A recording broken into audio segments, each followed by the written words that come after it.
오늘 우리에게 주신 하나님의 말씀은 누가복음입니다. 누가복음 4장 14절에서 21절입니다. 누가복음 4장 14절에서 21절입니다. 이거 하울링이 좀 있는데 그게 안 꺼졌나 봐요. 누가복음 4장 14절에서 21절, 제가 가진 성경으로는 신약성경 94쪽입니다.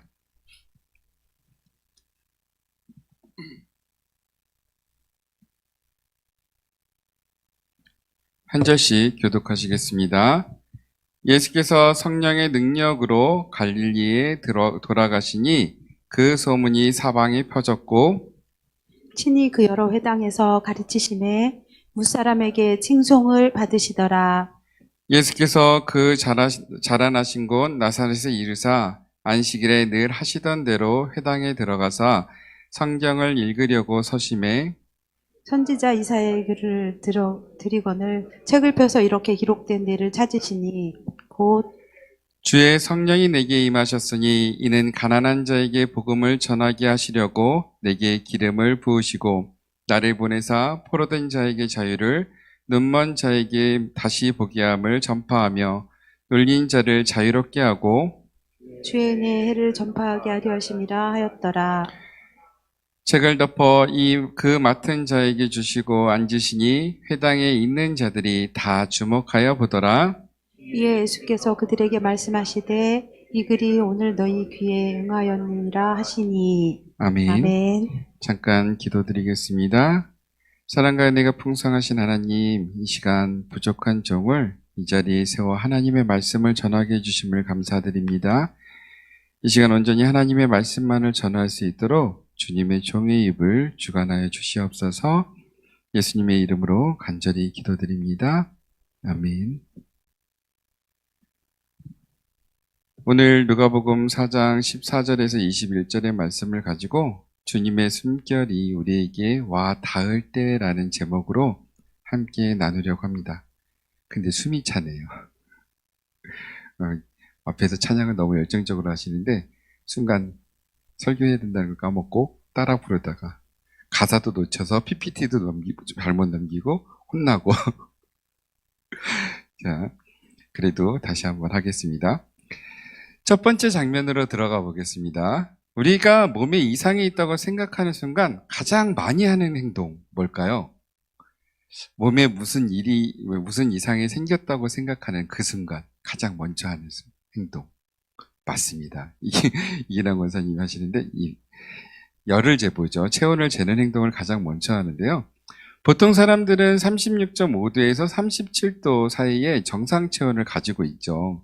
근데 만약에 이 체온이 이 수치보다 높거나 낮으면 우리 몸에는 문제가 있다는 것을 알려주는 신호라고 할 수 있어요. 하나님께서 만드신 우리의 몸은요, 외부의 변화에 맞춰서 일정한 균형을 유지하고 그렇게 반응하도록 만드셨기 때문이죠. 그리고 이 체온은요, 우리가 살아있음을 그리고 우리의 건강 상태를 알려주는 하나의 지표가 됩니다. 자, 그렇다면 여러분들 지금 몇 도일까요? 혹시 오늘 온도를 재보신 분 있을까요? 한번 이렇게 대보세요. 뜨거우신 분 계신가요? 오늘 아동부 예배를 드리는데 한 아이가 얼굴이 빨개가지고 대봤더니 약간 미열이 있는 것 같더라고요. 그래서 우리들이 건강할 때 그리고 무슨 이상이 있을 때 제일 먼저 그거를 하죠.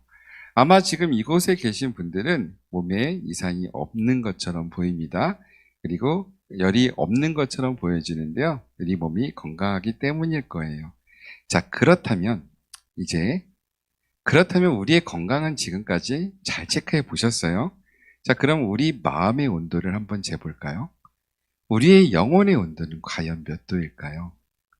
그리고 이것에 얼마나 관심을 가지고 잘 유지하려고 애를 쓰고 계실까요? 몸이 약간 으슬으슬 춥습니다. 그럼 옷을 껴입거나 감기약을 찾거나 심지어 병원을 가기도 합니다. 그런데 우리의 마음의 온도는, 그리고 우리의 영혼의 온도가 낮아지거나 높아졌어요. 어떻게 하실까요? 자, 우리는 대부분 몸의 건강을 잘 유지하기 위해서 참 많은 노력을 해요. 이것저것 먹기도 하고 운동도 하고 여러 가지 하는데 우리 영혼의 건강에 대해서는요, 약간 관심 밖에 이렇게 두고 살아가는 것처럼 보입니다. 왜 그럴까요? 우리는 분명 영의 건강도 중요하다고 하는 것을 다 알고는 있어요. 근데 대부분 살아갈 때 영의 건강에 대해서는 별로 생각하지 않아요. 그 이유는 아주 간단해요. 몸이 아프면 열이 나거나 통증이 있어서 쉽게 이상을 발견할 수가 있습니다. 그런데 영의 그 건강이요, 즉 하나님과의 소통이 끊어지면요, 반응이 있어야 되는데 없어요. 통증이 일어나지가 않다는 거죠. 그리고 우리 몸에 열도 나지 않아요. 특별한 이상도 없어 보여요. 그래서 우리는 여기에 무관심하다는 거죠. 그리고 아픈지도 모른 채 방치해두고 바로잡으려고 노력도 하지 않고요. 괜찮네, 살만하네, 그리고 계속해서 그 일을 경험하고 계속해서 살아가고 지금까지도 이렇게 살아가고 있다는 거죠. 자, 그런데 하나님과의 관계가 멀어지는 것, 그래서 소통이 끊어지는 것은요, 우리에게는 정말 큰 문제예요. 왜냐하면 하나님과의 관계가 멀어지는 것, 그래서 소통이 끊어지면요, 우리는 죽습니다. 정말 살아갈 수 있는 것이 없어요. 육체적으로는 살 수 있는 방법이 있겠죠. 그러나 그것보다 더 중요한 영이 죽습니다. 그러나 우리는 그것을 알고 있음에도 불구하고 하나님과의 소통이 끊어진 것에 대해서 무관심하고 그것에 대해서 노력하려고 하지 않아요. 왜냐하면 지금 당장 내가 아픈지 모르거든요. 자, 한번 창세기 2장 7절의 말씀을 제가 한번 읽어드릴게요. 여호와 하나님이 땅의 흙으로 사람을 지으시고 생기를 그 코에 불어 넣으시니 사람이 생명이 되니라. 아주 짧은 말씀이죠. 하나님이 사람의 형체를 만들어요. 그리고 어떻게 하셨냐면요, 이게 있었어요. 그 전까지는 그냥 사람의 형체인 흙덩이였어요.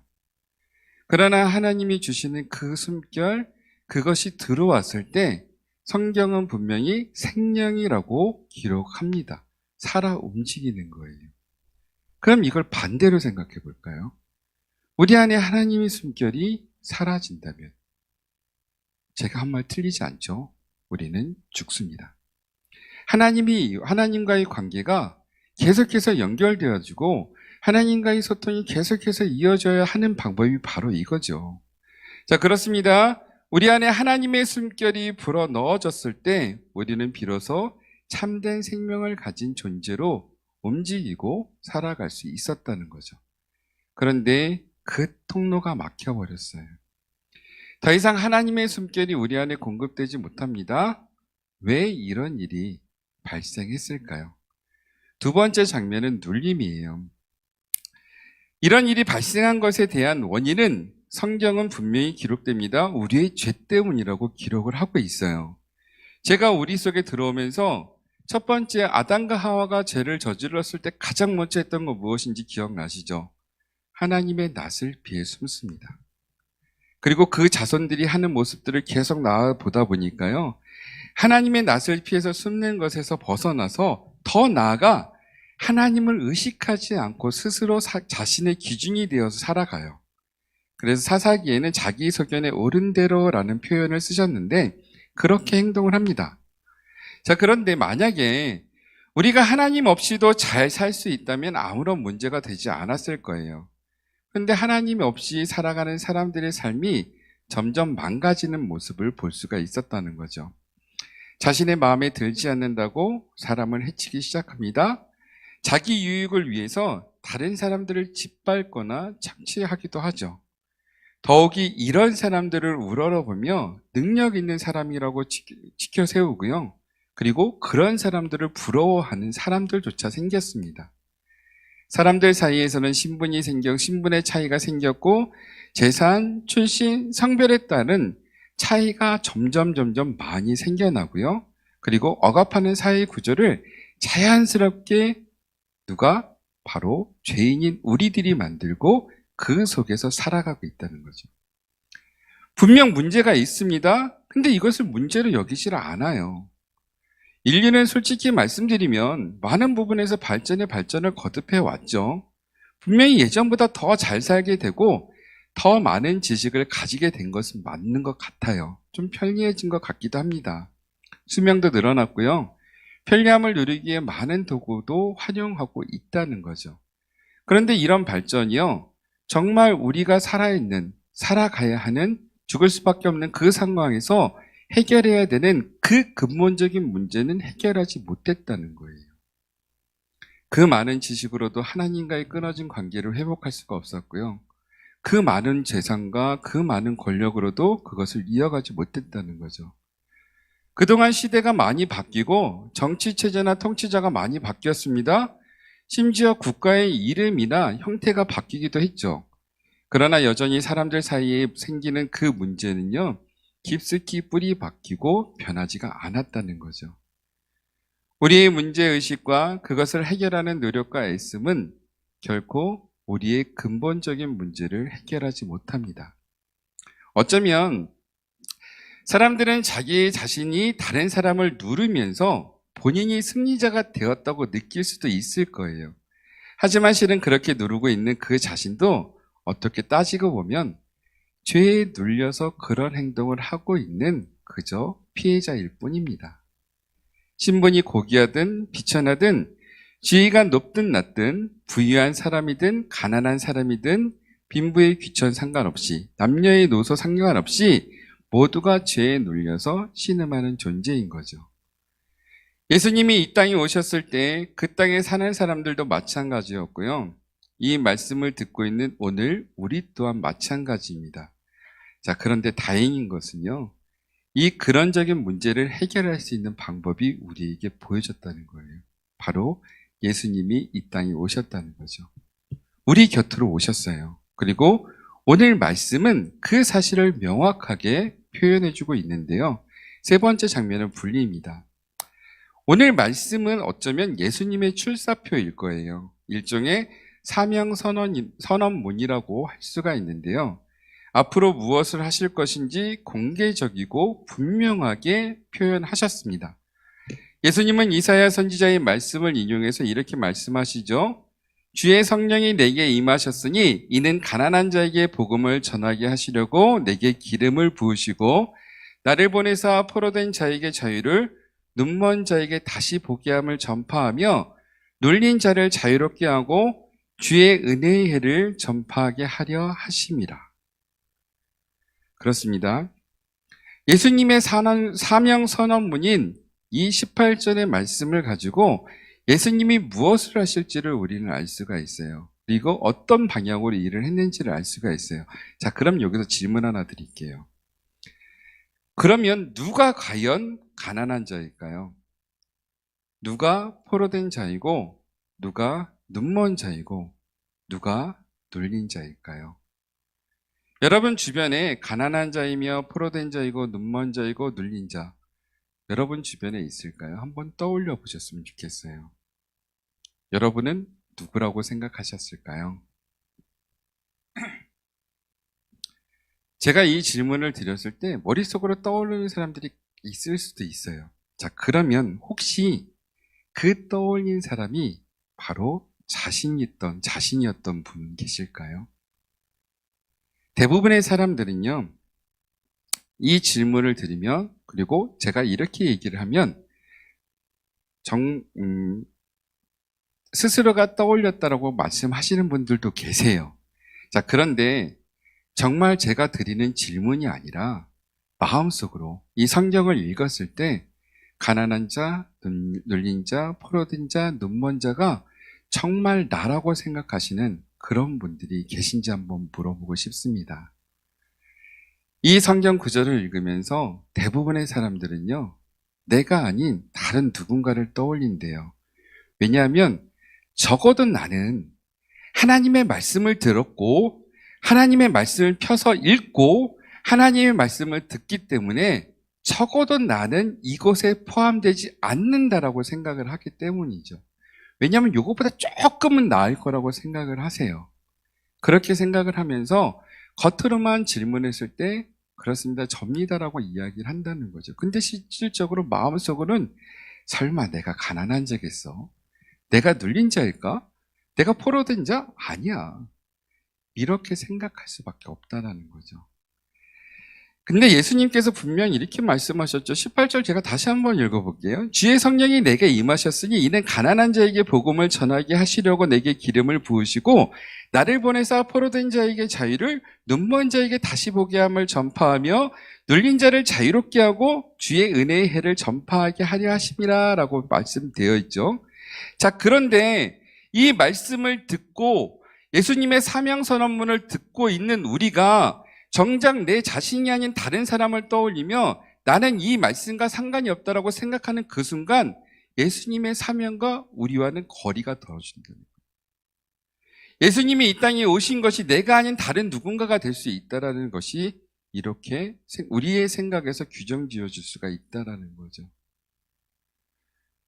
우리가 성경을 읽고 누군가의 간증을 듣고 와 좋겠다라고 생각하고 끝날 수밖에 없다라는 거죠. 왜냐하면 내 말씀이 아니기 때문에. 근데 분명히 예수님께서 우리를 위해서 오셨다고 하셨어요. 그리고 어떤 일을 하신다고 분명히 오늘 선언문을 통해서 선포하셨죠. 자, 이제 이것을 우리가 받아들여야 한다는 것입니다.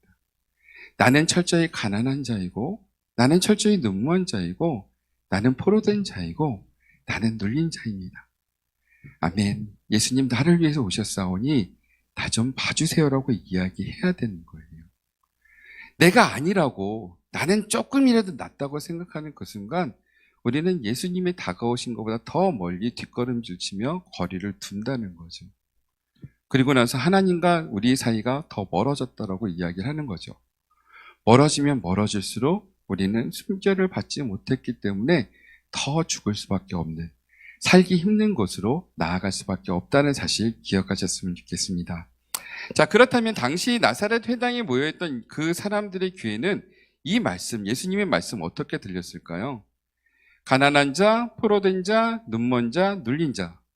아마도 그들은 이 단어가 너무나 익숙했을 거예요. 왜냐하면 이 말씀은 고난받는 백성을 구하기 위해 이 땅에 오실 메시아 사역에 대한 언급이죠. 이사야서에 분명히 기록이 되어 있어요. 그리고 그 말씀을 그들은 어렸을 때부터 읽었고 그리고 지금 겪고 있는 상황이 딱 그 상황과 맞아떨어져요. 자, 그렇습니다. 예수님의 말씀을 들었던 그 현장의 그 사람들은요, 고난받는 백성들이었어요. 그래서 그들의 반응은 달랐습니다. 지금 우리가 말씀을 읽고 있는 이 반응과 너무나 달랐어요. 성경은 이렇게 기록합니다. 20절 하반절입니다. 회당에 있는 자들이 다 주목하여 보더라. 다른 누군가의 이야기면 쳐다도 안 봤을 거예요. 솔직히 지나가다가 어린아이가 막 울고 있어요. 나에 관련된 아이가 아니면 쳐다보고 안쓰러운 마음을 가질 수는 있지만 곧바로 자신의 일을 하면서 나아갑니다. 근데 나와 관련된 아이가 그렇게 울고 있으면 달려가게 되죠. 예수님이 하신 말씀이 그 나사렛 회당에 있던 모든 사람들에게 자신의 이야기로 다가왔어요. 그렇기 때문에 예수님을 주목하여 보게 되었던 거죠. 그리고 그들의 반응에 예수님은 이렇게 말씀하셨죠. 21절 하반절입니다. 이 글이 오늘 너희 귀에 응하였느니라. 자, 그렇습니다. 이스라엘 사람들에게 그 현상은 가난과 억압, 신체적인 제약으로 다가왔죠. 하나님을 잃고 나라를 잃고 삶의 터전을 빼앗긴 상태로 살아가고 있었기 때문인데 그래서 이렇게 반응을 했고 그 반응에 예수님은 내 귀에 응하였다라고 그렇게 말씀을 하셨습니다. 자, 그러면 한 1초만 눈을 감고 한번 생각해 볼게요. 우리는요? 동일한 말씀을 듣고 있는 우리는 어떨까요? 우리 귀에 과연 예수님이 이 글이 오늘 너희 귀에 응하였느니라 라는 그 말씀을 하실 수 있을까요? 이 말씀을 준비하면서 저도 곰곰이 생각해 봤어요. 근데 죄송합니다. 아까 그 말씀드렸던 나는 아니지가 바로 제 경험이었어요. 가난한 자가 아닌 것처럼 보였거든요. 포로된 자가 아닌 것처럼 보였어요. 눈먼 자도 아닌 것처럼 보였습니다. 눌린 자도 아닌 것처럼 느꼈습니다. 그래서 하나님과 관계가 멀어짐에도 계속해서 그것을 인정하지 못하고 인지하지 못하고 그대로 놔뒀던 거죠. 안타깝게도 제가 몇 년 전에 기도가 막힌 적이 있어요. 목사인데도 기도가 막혔습니다. 하나님 앞에 나와서 엉엉 울기만 했지 아무것도 할 수가 없었어요. 진짜 그 메디컬 드라마나 영화 같은 데 보시면 이게 숨 간신히 있으면서 이게 뛰는 거 보시죠. 그 상황이 저였어요. 그래서 살려달라고 하나님께 매달렸는데 불과 얼마 안 지나서 지금 제가 이 말씀을 준비하면서 내가 예전처럼 그거 감각을 느끼지 못하고 그 감각에 뒤처져 있구나. 내가 하나님의 숨결을 다시 받지 못하고 있구나라는 생각을 그냥 너무 세게 받았어요. 그리고 그 자리에 앉아서 한참 기도하면서 엉엉 울었는데요. 한 번만 다시 물어볼게요. 여러분은 어떠신가요? 이 말씀을 듣는 여러분들의 마음의 울림은 어떠실까요? 예수님의 말씀이 이런 사람들을 위해서 왔다라고 그렇게 선포를 하셨는데 오히려 나는 들으면서 그것이 아니라고 뒤를 발을 빼고 있는 내 모습을 보면서 예수님이 과연 이 글이 오늘 너희 귀에 응하였느니라 라는 말을 하셨을까라는 생각을 해보게 됩니다. 자, 네 번째 장면은 연결인데요. 물론 우리의 상황이 직접적인 가난이나 억압과 신체적인 제약으로 곧장 연결되지 않은 것처럼 여겨질 수 있어요. 하지만 어쩌면 우리는 여전히 하나님 없는 가난과 억압과 제약 가운데 살아가고 있는 사람들이에요. 왜냐하면 우리 안에 하나님이 계셔야 되는데 그 하나님을 우리가 세상적인 것으로 채워놓고 하나님 잠깐만 저기 가 계세요라고 빼놨기 때문이죠. 예전과 비교해보면 우리의 삶은 분명 풍요로워졌습니다. 그러나 우리의 정신과 영혼은 날로 피폐해졌어요. 매스컴을 한번 보세요. 기분 좋은 소식 들리시나요? 뉴스 듣다가 여러 번 리모컨 들고 딴 데 누르시고 싶으신 생각 많이 드시죠? 얼마 전에 저희 아이랑 이름 같은 아이가 대전에서 죽는 사건이 있었어요. 그래서 저희 아이는 참 그 이야기를 많이 들었대요. 왜냐하면 같은 이름이었기 때문에 더 많이 생각난다고. 초등학생이더라고요. 그런 것을 보면서요. 우리는 진짜 풍요로운 삶을 살고 있는데 정말로 정신적이나 영혼은 정말로 피폐해지고 하나님이 없는 삶을 너무나 오랫동안 살아오다 보니 이게 죄송합니다. 똥인지 된장인지 구별하지 못하는 상황까지 생겼어요. 제가 얼마 전에 어떤 목사님들을 만났는데요. 한 목사님은 3년 동안 없었던 새벽 예배를 시작하셨대요.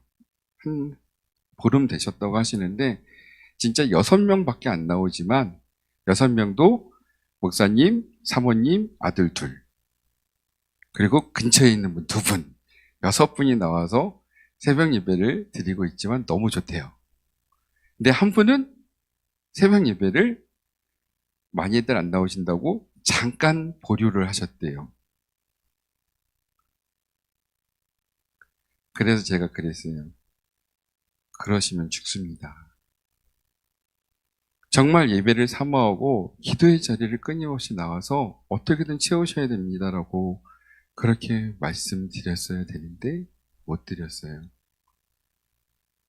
너무나 행복하게 말씀하셔서. 근데 새벽 예배 안 나오시는 게 행복한 건가요? 자, 그렇습니다. 우리는 우리의 실상을 똑바로 보지 못해요.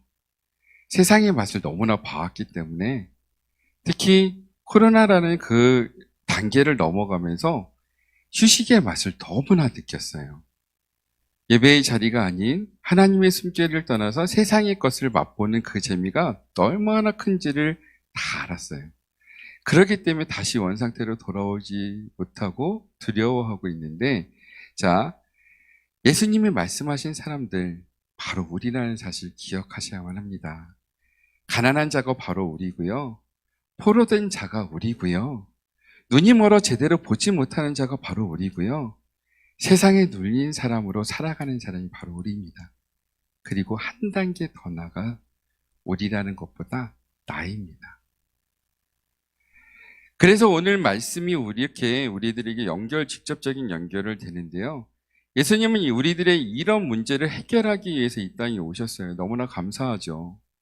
가난과 포로됨과 앞을 못 보는 것과 억압받는 것은 개인적인 문제로 끝날 수도 있어요. 그러나 이게 사회적인 문제로 너무 나아갔기 때문에 더 큰 문제가 생기는 거죠.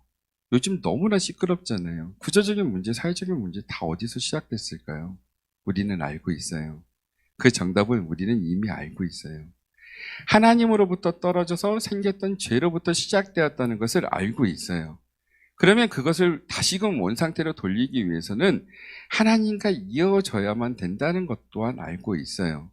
근데 안타깝게도 이거 할 수가 없잖아요. 우리가 할 수 있는 방법이 없어요. 정확하게 우리는 하나님에게서 떨어지는 죄는 지을 수 있어요. 그래서 멀리 떠날 수는 있어요. 근데 이어질 수 있는 방법은 없죠. 그렇지만 우리를 위해서 예수님이 저 십자가를 짊어지시고 하나님과 우리를 다시금 연결시켜 주셨어요. 자, 근데 이제 다시 한번 우리 본문 쪽으로 한번 들어가 볼게요. 오늘 본문을 한번 자세히 살펴보시면요. 특이한 게 있어요. 오늘 본문에서 성령님이 유난히 강조되어 있다는 것을 볼 수 있어요. 광야에서 시험을 받으신 예수님은 성령의 능력을 입고 갈릴리에 오셔서 말씀을 전하십니다. 이때도 성령의 능력을 이야기하시죠. 이사야서의 말씀에서도 주의 성령이 내게 임하시는 것을 전제하고 있습니다. 왜 이렇게 성령이 강조되어 있을까요? 한마디로 표현해 드릴게요. 이거예요. 하나님이 사람을 만드시고 불어넣었던 그 숨결이 우리들에게 계속해서 이어져야 한다는 것을 강조하고 싶었던 거예요. 사실 요거 후 하는 거요. 제가 몇 주 전에 아동부에서 써먹은 거예요. 아이들이 이것을 기억하겠더라고요. 여러분들도 이것을 기억하셨으면 좋겠어요.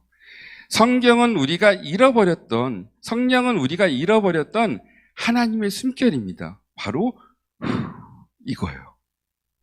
그 숨결이 이제 다시 임했다는 것을 오늘 본문은 이야기를 해요. 우리에게 나갔던 숨결이 끊어져서 살 수 없었던 그 숨결이 다시금 우리에게 들어온다는 것이죠.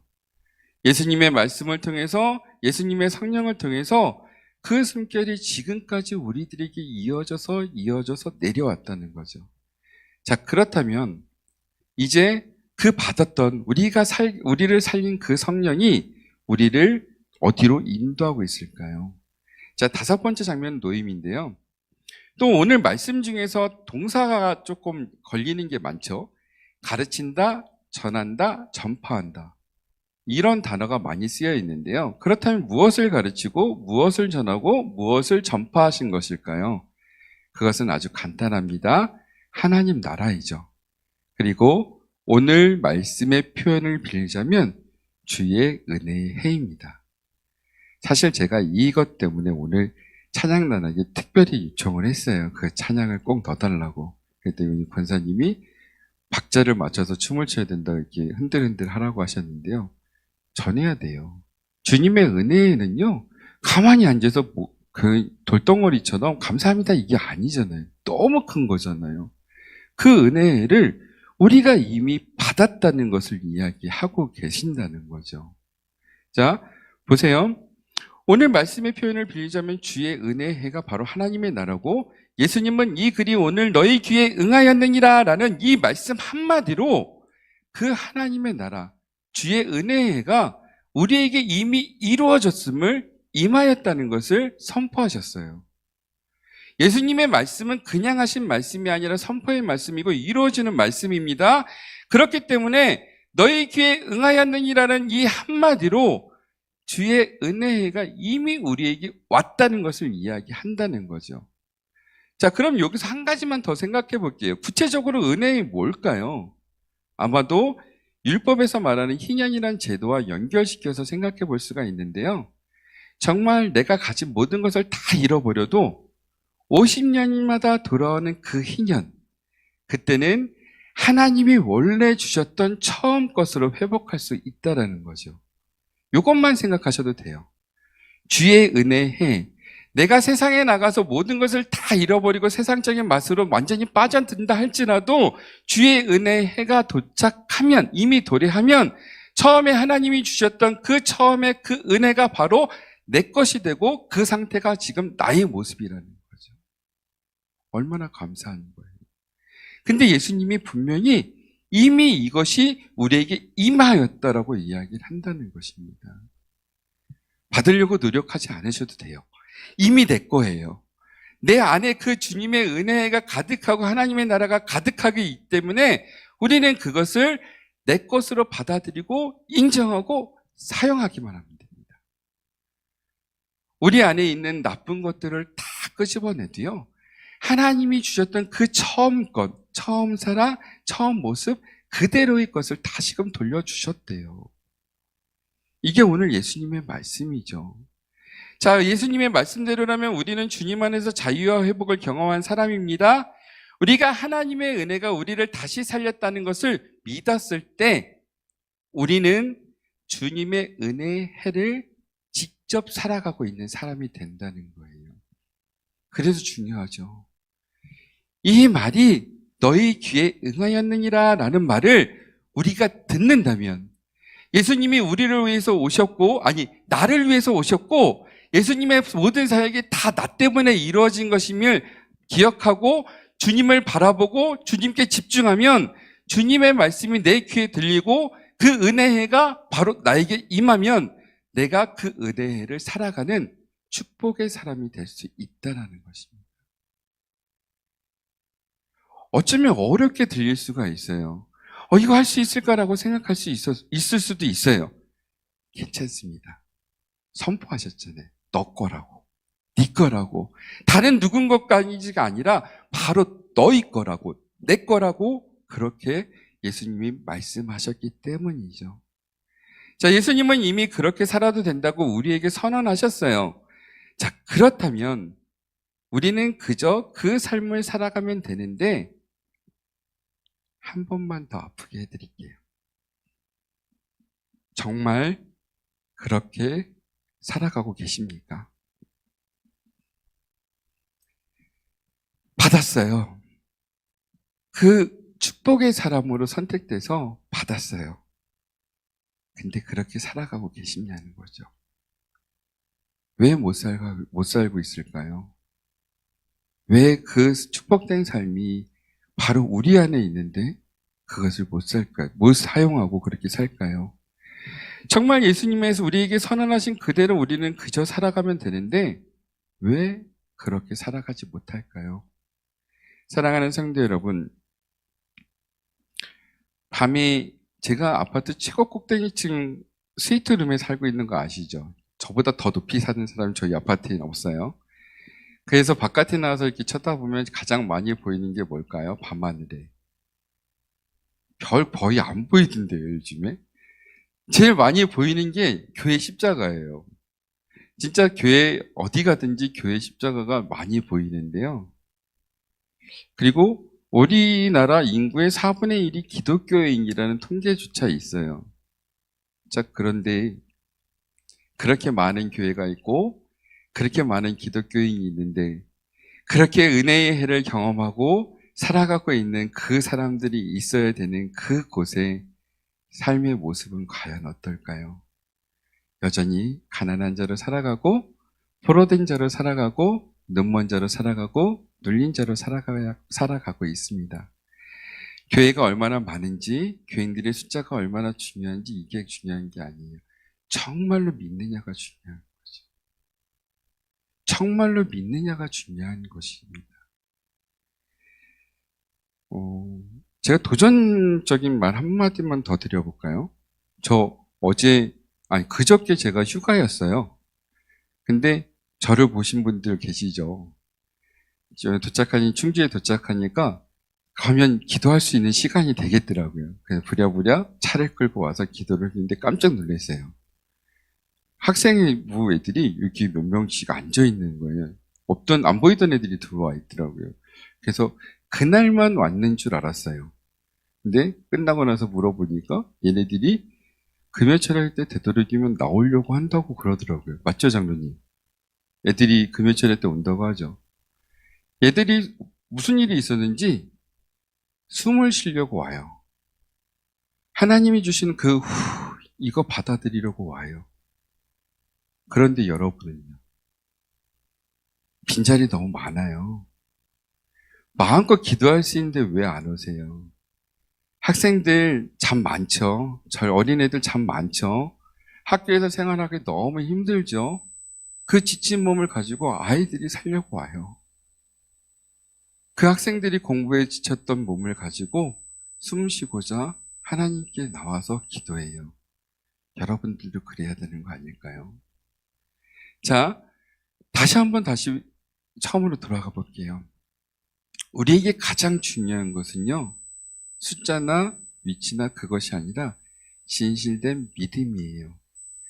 예수님의 말씀이, 하나님의 말씀이 다른 누군가가 아닌 나를 향한다는 것을 기억하시고 나와 그분이 연결됨을 감사하게 여기시고 그것을 계속해서 앞으로 나아가시면 누리셔야 되는 거죠.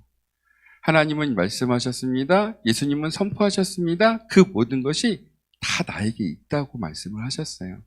이제 우리는 그것을 누려야만 합니다. 그리고 그 모든 것들을 우리 안에서 누리는 것뿐만 아니라 마지막으로 한 단계만 더 나아가면 좋아요. 6번째는 순환인데요. 자, 이제 우리 개인적으로 살아난다면 그 개인적인 살아난 사람들이 하나 모여서 사회가, 공동체가 살아나게 된다는 거죠. 제가 얼마 전 설교하면서 이런 시를 읽어드린 적이 있어요. 집 앞을 쓸었습니다. 그만큼 지구가 깨끗해졌습니다. 집 앞에 꽃 한 송이를 심었습니다. 그만큼 지구가 아름다워졌습니다. 제가 얼마나 쓸었다고 지구가 깨끗해질 수 있을까요? 꽃 한 송이 심었다고 지구가 아름다워질 수 있을까요? 아닙니다. 한 사람 한 사람이 같이 나아가면 그게 이루어질 수 있다는 거죠. 자, 이제 호흡을 통해서 우리가 하나님 앞에 회복이 되면요, 우리가 속해 있는 사회와 공동체를 회복시키려고 노력을 해야 한다는 거죠. 자, 그 모습을 한번 볼게요. 우리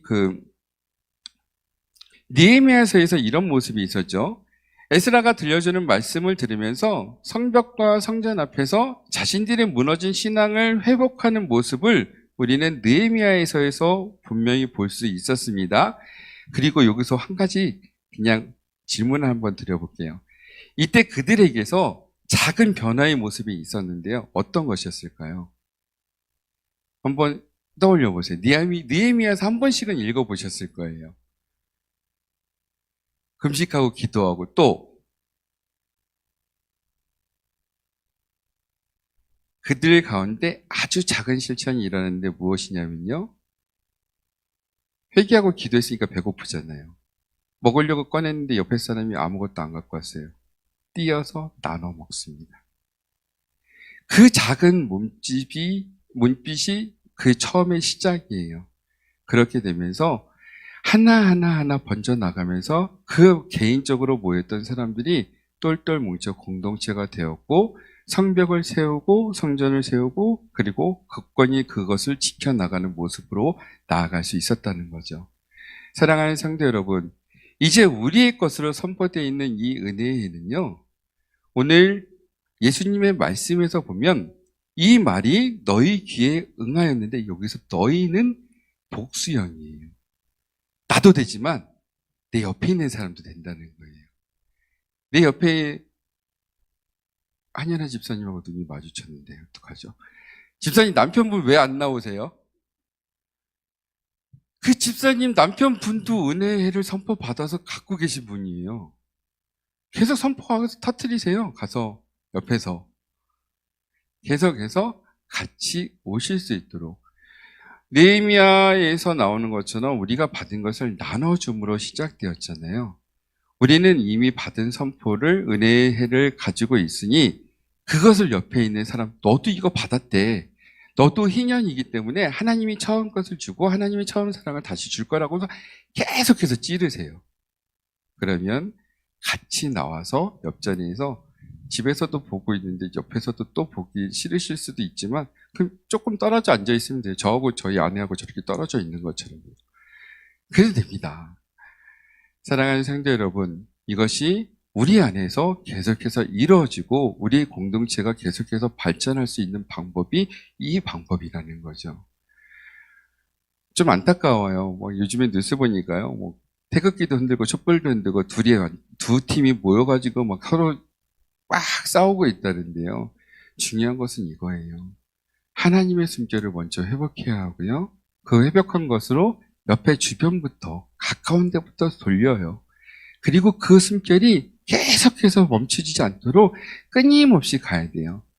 오늘 심호흡 한 10번 하고 저녁까지 숨을 안 쉬고 버티실 수 있는 분 계실까요? 없어요. 계속해서 숨을 쉬어야 됩니다. 그 숨결을 가지고 나도 살고 내 옆에 있는 사람들도 살았으면 좋겠어요. 아직 3장이 남았는데요. 끝낼게요.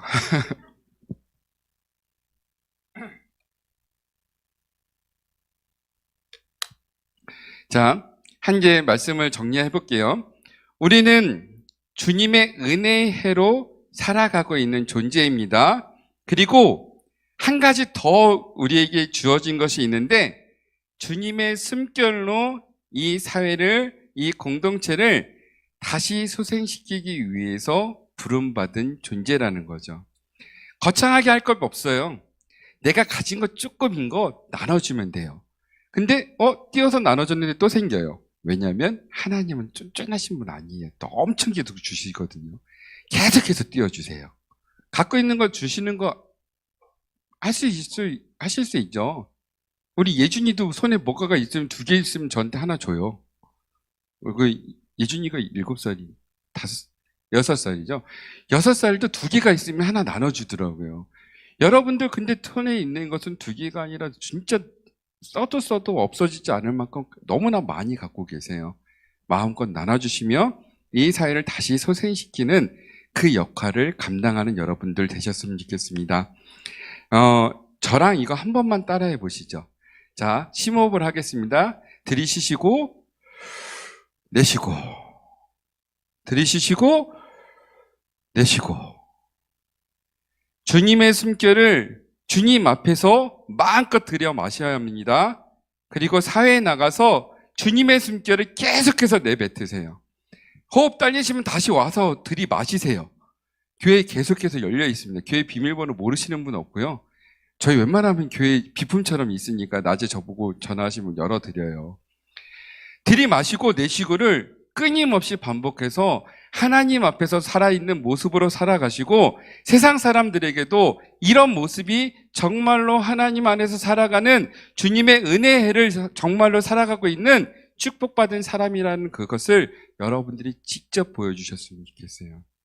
자, 그러면 우리가 맨날 기도하는 이 기도 제목 있잖아요. 해결이 돼요. 우리가 하나님 앞에서 숨을 들이마시고 내쉬는 것으로 해결한다면 한국교회 복음의 능력이 당연히 켜지죠.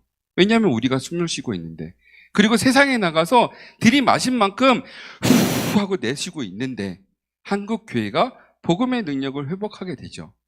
그리고 여러분들 살고 있는 이 땅을 주님의 숨결로 물들이시면 분명 지역에 희망을 주는 그런 교회가 될 수 있겠다는 거죠.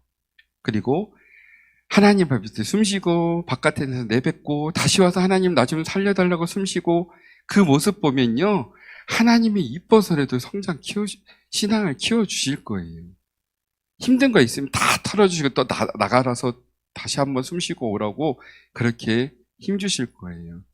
우리가 기도하는 제목들이요, 교육관 리모델링은 제가 조금 생각 한번 해봐야 되겠는데요. 자, 나머지 우리들이 계속해서 기도했던 것들은요, 주님 안에서 들이마시고 바깥에서 내쉬고 이것만 잘 하시면 이루어질 수 있는 것임을 기억하셨으면 좋겠습니다. 한번 결심하셨으면 좋겠어요. 사실 제가 예배 때 맨 뒤에 앉잖아요. 제가 하는 게 있어요. 오늘은 몇 분 나오셨나 숫자를 항상 셉니다. 오늘 아침 새벽 예배 때 25분 나오셨어요. 저하고 목사님 빼고. 거기 곱하기 10만 하면 더 좋겠는데. 안 그런가요?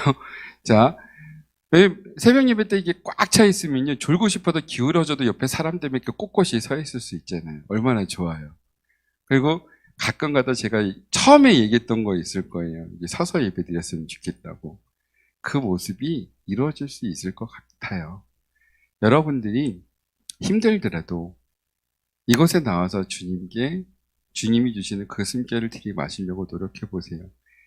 이제 귀찮아서 힘들어서 나가기 싫다면 그 생각 한번 해보세요. 이번 주 금요일 날 딱 오셔서요. 학생부 애들 얼마나 이쁘게 기도하는지 눈으로 사진 찍어 가세요. 힘들면 걔네들 생각하고 에휴 쟤네들도 나오는데 나도 나와야지 하고선 같이 나오셨으면 좋겠습니다. 그 자리를 기억하시고 그곳에서 주시는 주님의 숨결을 들이마시고 내쉬고 그리고 이 말이 너희 귀에 응하였다라는 그 말이 바로 여러분 귀에 들리길 소망합니다.